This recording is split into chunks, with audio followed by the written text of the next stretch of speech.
Hoje eu quero refletir com você sobre uma das maneiras que Deus tem para mostrar a sua bondade em relação à sua criação. Essa maneira é especificamente o próprio amor de Deus por nós, o amor de Deus por você. Como é necessário que tenhamos uma correta compreensão desse atributo tão importante de Deus, desse atributo essencial em Deus. Especialmente pelo fato de que, entre os cristãos, uma das frases que mais se lê estampada nas camisetas ou até mesmo nas janelas dos carros, em forma de adesivo, é: Jesus te ama. Precisamos estar atento quanto às implicações desse atributo essencial de Deus. Quais são as implicações na nossa vida? Quando Deus manifesta o seu amor, ou tendo Deus manifestado o seu amor, como isso se manifesta na tua vida, na minha vida? Como identificamos? Afinal, o amor de Deus é responsável pela restauração do relacionamento dos homens com os homens e dos homens com Deus. Sem o amor de Deus, sem conhecermos o amor de Deus, sem entendermos o amor de Deus, nós não nos relacionamos bem com o nosso próximo, nós não nos relacionamos bem com o nosso semelhante. Também, sem conhecermos o amor de Deus, sem termos compreensão desse atributo essencial de Deus, nós não conseguimos nos relacionar com o Senhor. Se não fosse o amor de Deus, toda a raça humana estaria para sempre morta nos seus delitos e pecados, longe da bondade de Deus. A palavra de Deus, na carta de Paulo aos Efésios, nos diz, no capítulo 2 e versículo 1, da seguinte maneira: Ele vos deu vida, estando vós mortos nos vossos delitos e pecados. Observe como é claro a palavra de Deus. Deus nos deu vida, nós estávamos mortos. O amor que Deus tem pelo ser humano não tem origem no próprio ser humano. Deus não olhou para nós e viu que há algo de interessante em você ou em mim, que havia algo de atraente que pudesse atrair a atenção de Deus. Pelo contrário, o que a palavra de Deus nos diz é que o ser humano, naturalmente, após a queda no pecado, nem sequer busca Deus, não se volta para o Senhor, não caminha em direção ao seu Criador. Portanto, o amor que Deus tem pela sua criação tem origem nele mesmo. É o que a palavra de Deus nos diz claramente na primeira carta de João, capítulo 4, versículo 16. Diz assim: E nós conhecemos e cremos no amor que Deus tem por nós. Deus é amor. E aquele que permanece no amor, permanece em Deus, e Deus nele. Aqui vemos a expressão mais clara de que Deus nos ama com um amor que se origina dentro do próprio ser de Deus, porque de fato Deus é amor. O atributo de Deus, característica marcante do Senhor, uma das características marcantes do Senhor, é exatamente o seu próprio amor. Amor que Deus tem por nós, porque Deus é amor, é o que João diz na sua primeira carta, capítulo 4, versículo 16. Aqui então vemos a expressão mais clara de que Deus nos ama com o amor que se origina dentro dele, porque Deus é amor. Resumidamente, podemos dizer que Deus nos ama porque faz parte da natureza de Deus amar.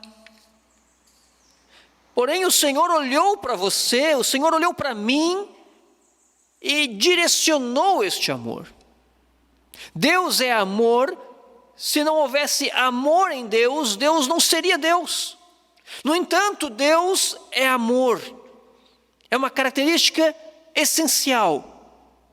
E Ele direciona este amor para a tua vida. Direciona para a tua vida. Para a minha vida. Portanto, nesse instante, eu quero compartilhar com você que está nos assistindo também pela internet. Quero refletir com você sobre 2 atributos, ou melhor, 2 características deste atributo tão importante de Deus. 2 características do amor de Deus. Antes, porém, de continuarmos, vamos orar ao Senhor nesse instante. Pai amado, nós te agradecemos, porque o Senhor nos faz periodicamente pararmos e refletirmos sobre a pessoa do nosso Criador, que não apenas nos criou, mas também ama aqueles a quem criou e chama para um relacionamento próximo, um relacionamento pessoal. Nós te louvamos, ó Deus, por isso. Nós te agradecemos, Senhor, por isso. Nós te suplicamos, diante de tão grande amor, de uma manifestação tão clara, que o Senhor abra o nosso entendimento, derrame sobre nós a iluminação do Teu Espírito, para que possamos compreender os princípios do Senhor e aplicarmos em nossa vida, para que nesta segunda-feira, nessa terça-feira, nessa quarta-feira, cada dia da semana, saibamos agir de modo que glorifica o Teu nome, Senhor. Em nome de Cristo. Amém. 2 características do amor de Deus. É o que nós vamos ver nesse instante na palavra do Senhor. E vamos partir então para alguns textos da palavra de Deus. E o primeiro texto que eu quero compartilhar com você é o texto de Romanos 5, versículo 8. O amor de Deus é um amor redentivo. Um amor redentivo.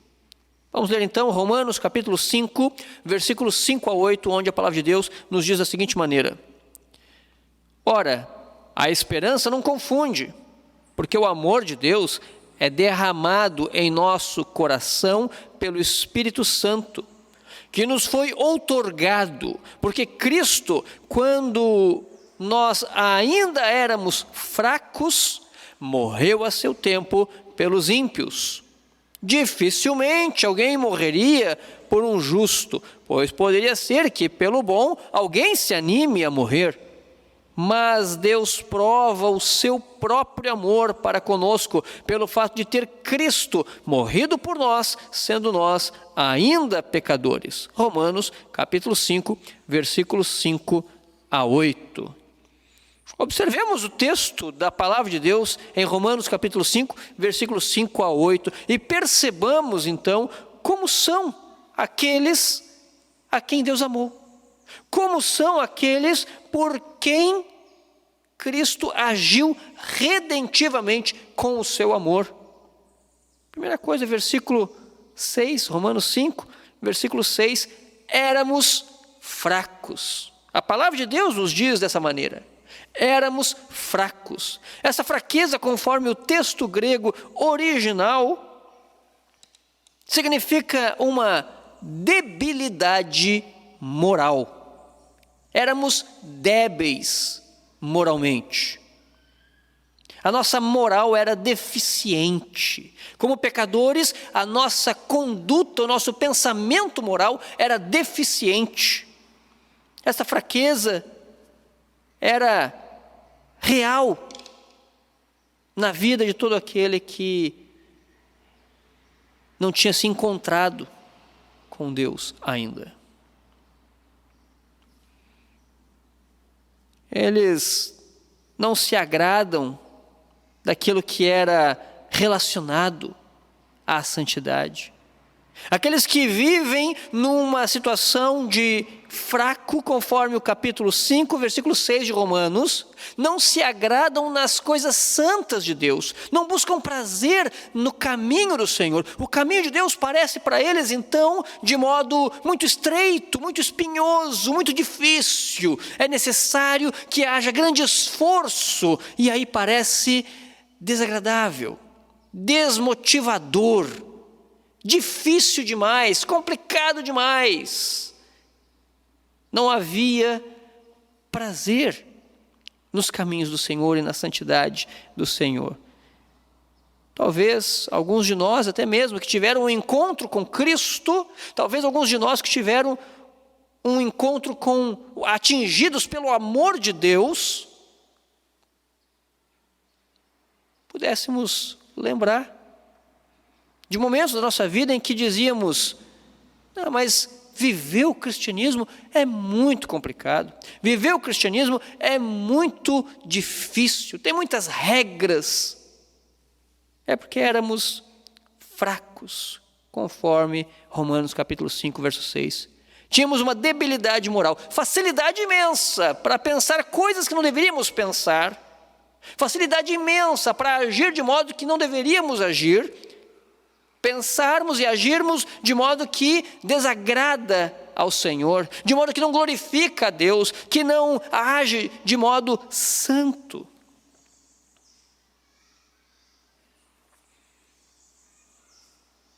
Gostávamos daquilo que Deus não gosta. Ímpios. Romanos capítulo 5, verso 6, nos apresenta o fato de que éramos ímpios. Romanos 5, versículo 8, nos apresenta o fato de que éramos pecadores. Observe na sua Bíblia. Pecadores. Totalmente contrários à vontade de Deus, ao desejo prazeroso do Senhor. Inimigos de Deus. Observe na sua Bíblia, Romanos capítulo 5, versículo 10. A palavra de Deus nos diz assim: porque se nós, quando inimigos, fomos reconciliados com Deus mediante a morte do seu Filho, muito mais, estando já reconciliados, seremos salvos pela sua vida. Romanos 5, versículo de número 10. Todo o texto mostra a condição de miséria do ser humano caído, que é o alvo do amor de Deus. Deus nos ama apesar de sermos o que somos. Deus nos mostra, através da sua palavra, que éramos o alvo deste amor divino.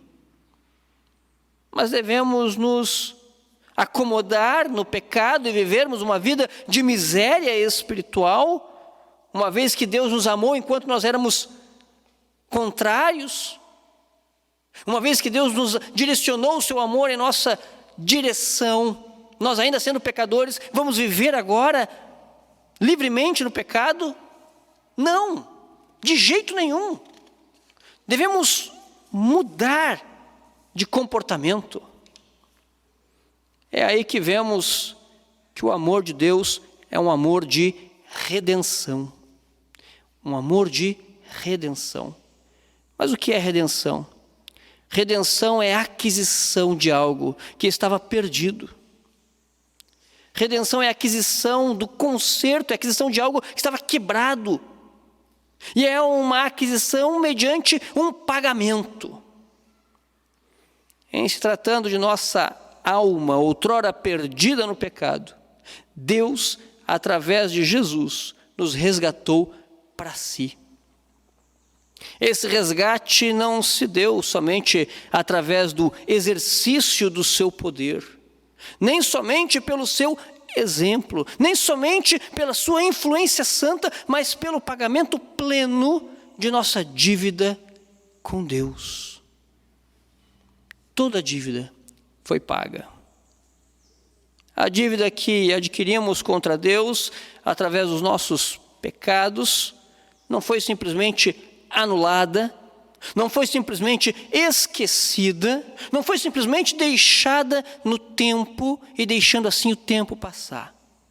Ela foi paga. Alguém assumiu o compromisso de pagar essa dívida, e esse alguém é Deus, o próprio Cristo. O amor de Deus se revelou através de Cristo, agindo em favor dos homens, realizando aquilo que para você e para mim era impossível: pagar a própria dívida de santidade contra Deus. Pagar a própria dívida. Não conseguíamos pagar a nossa dívida. Talvez pudéssemos ficar corados de vergonha ao perceber que não podemos arcar com os nossos próprios problemas. Mas Deus, por Cristo Jesus, pagou a nossa dívida.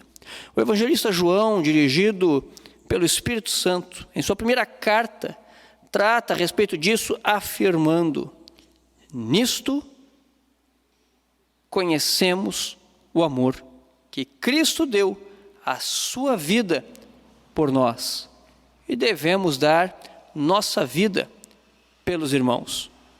1 João, capítulo 3, e versículo de número 16. Diante do que a palavra de Deus nos afirma, Deus nos amou antes de nós amarmos a Ele. Veja o que João diz a respeito disso também em sua carta. 1 João, capítulo 4, versículo 19, onde ele nos diz da seguinte maneira: nós o amamos porque ele nos amou primeiro. Perceba com clareza, a palavra de Deus é clara ao nos informar sobre o amor de Deus. Este amor de Deus por nós é um amor que nos resgatou, que nos curou espiritualmente, que nos revela um Deus maravilhoso. Além do amor de Deus se apresentar como redentor, se apresentar como um amor que nos alcançou pagando nossa dívida que tínhamos contra Deus, outra característica que podemos perceber é que Deus tem um amor sacrificial. E esse é o segundo ponto que eu quero compartilhar com você nesse instante. Eu te convido então a observar a primeira carta de João, mais uma vez, capítulo 3, versículo 16, novamente, onde nós encontramos ali que o amor de Deus é um amor sacrificial. Observe mais uma vez a leitura desta passagem. A palavra de Deus nos diz assim: nisto conhecemos o amor, que Cristo deu a sua vida por nós, e devemos dar nossa vida pelos irmãos. 1 João, capítulo 3, versículo 16. Deus, através de João, fala aos nossos irmãos no passado a respeito desse amor que devemos ter uns pelos outros.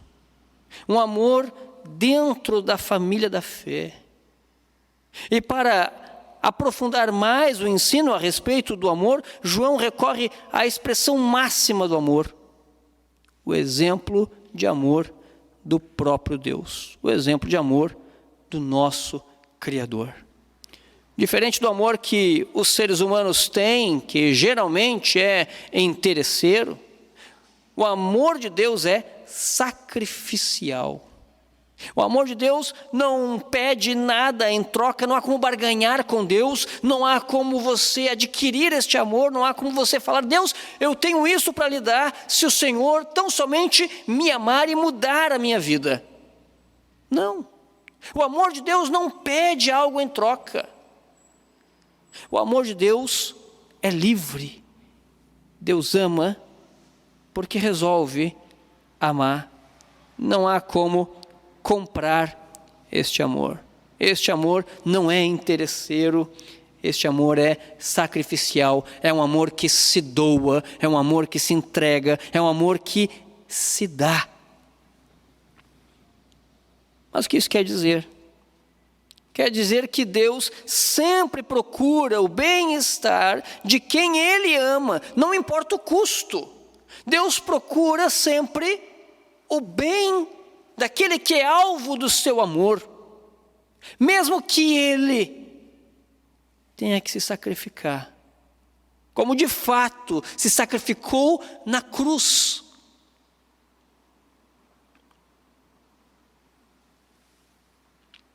Como ele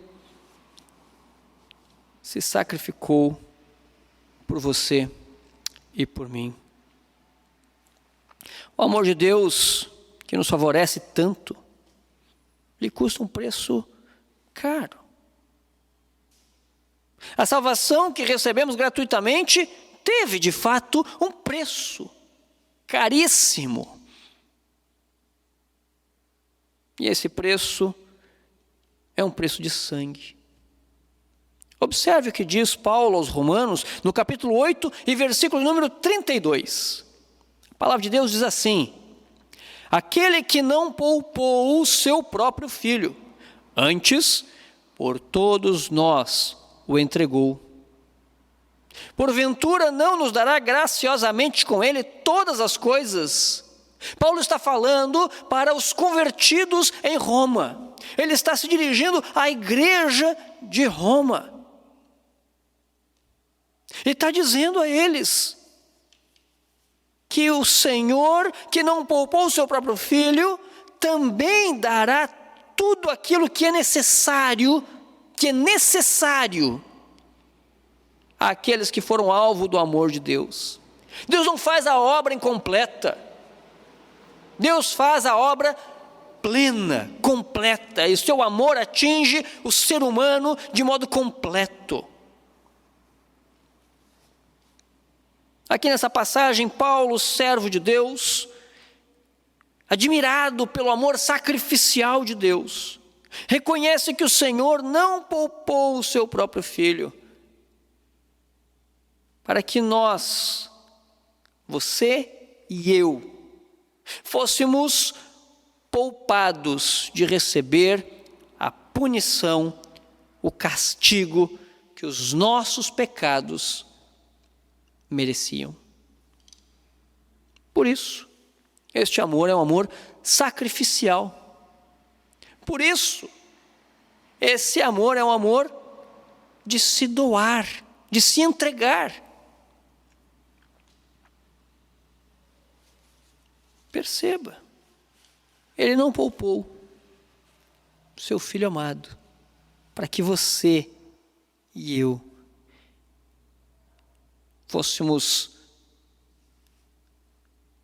tivéssemos a nossa dívida paga, tivesse o nosso maior problema resolvido. Deus escolheu alguém de si mesmo para sofrer em nosso lugar. Escolheu alguém dentre a Trindade para sofrer no nosso lugar a punição que era devida para você e para mim.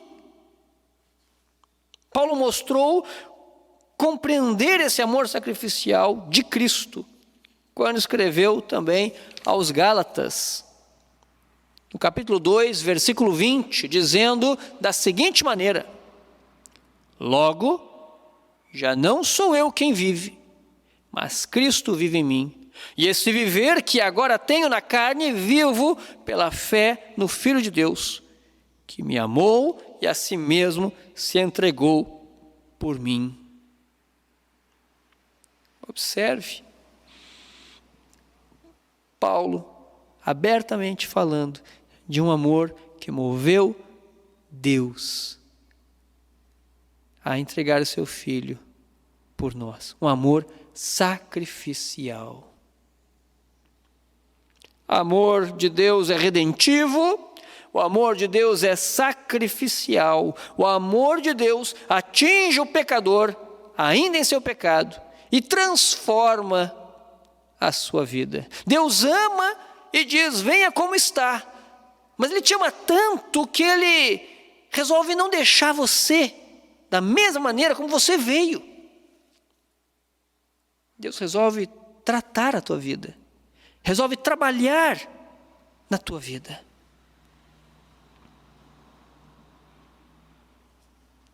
Pagar pela nossa dívida, deixando então cada um de nós num constrangimento de amor para com Deus, ao ponto de pensarmos o que vamos fazer diante de tão grande amor, o que vamos fazer diante de uma manifestação de amor para com a nossa vida. Devemos agir agora com as pessoas como pessoas que compreendem o preço desse tão grande amor. Devemos agir de modo cônscio, sabedores de que o preço é alto, um preço de sangue, sangue de Cristo na cruz. Não havia nada em nós que atraísse Deus para agir favoravelmente a nós. Mas o Senhor resolveu agir e nos dar novidade de vida, nos libertando dos nossos próprios corações, que nos aprisionava e exigia de você e de mim atendermos os anseios do próprio coração. O sacrifício de Cristo nos liberta, nos tira dessa situação de vivermos servos do próprio coração. O coração já não mais manda em você e em mim. Cristo é o Senhor, Ele é quem manda.